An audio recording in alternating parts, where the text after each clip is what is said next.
అలసిన వానికి ఓరడించు మాటలు. సహోదరుడు భక్తి సింగ్ గారి పరిచర్య నుండి సేకరించిన అనుదిన ధ్యానములు. సెప్టెంబర్ 17. లేవి కుటుంబపుదైన అహరోను కర్ర చిగిర్చి ఉండెను. సంఖ్యాకాండము 17వ అధ్యాయము 18వ వచనం. దేవుడు ప్రతి విశ్వాసికి పునరుద్ధాన శక్తిని అందుబాటులో ఉంచెను. ఇది ఎంతో అద్భుతమైన తలంపు.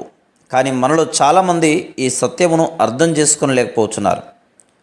బైబిల్లోని కథలు లోతైన నిత్యమైన సత్యములు అర్థం చేసుకున్నటకే రాయబడినవి. ఆది నుండి దేవుడు ఈ అద్భుతమైన శక్తిని గురించిన సత్యమునే తన ప్రజలకు చూపించెను.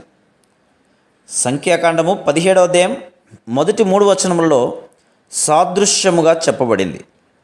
చిగిరించిన అహరోను కర్ర ద్వారా ఏ విధంగా ఆయన సేవకులు ఏర్పరచబడిరో మరియు ఆయన అనుగ్రహించు శక్తి ద్వారానే సేవించుచున్నారో, ఈ శక్తిని నమ్మిన ఎడల గొడ్డుబారిన మరియు ఫలించని జీవితములు కూడా దేవుని తాకిడి ద్వారా చిగిర్చి పువ్వులు పూసి బాదము పండ్లను ఇవ్వగలదని మనం కూడా నమ్మవలెను.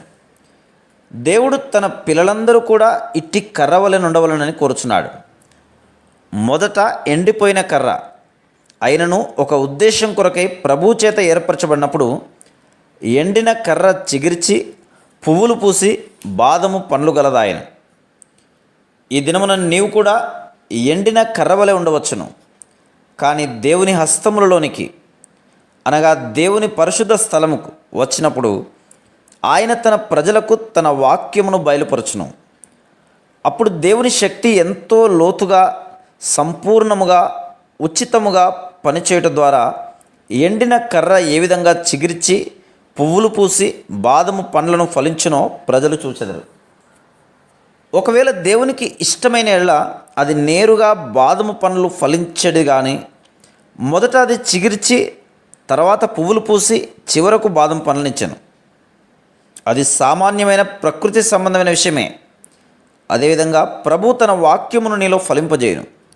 నీ విశ్వాసము, విధేయత అను ఫలముల ద్వారా అదే కర్ర గ్రామములు, నగరములు, పట్టణములలోనూ బాదం ఫలములు ఇచ్చేటిదిగా నుండును.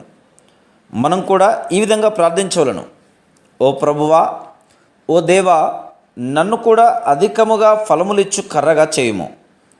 నా జీవితం ఎండిపోయినదైనను మరియు నిష్ఫలమైనదైనను, ఒకవేళ ఫలమునిచ్చినను అది మంచి ఫలం కాదు. ప్రభువా, నేటి నుండి నీ వాక్యము నా జీవితమును కూడా ఫలవంతముగా చేయునని విశ్వసించుచున్నాను. Praise the lord.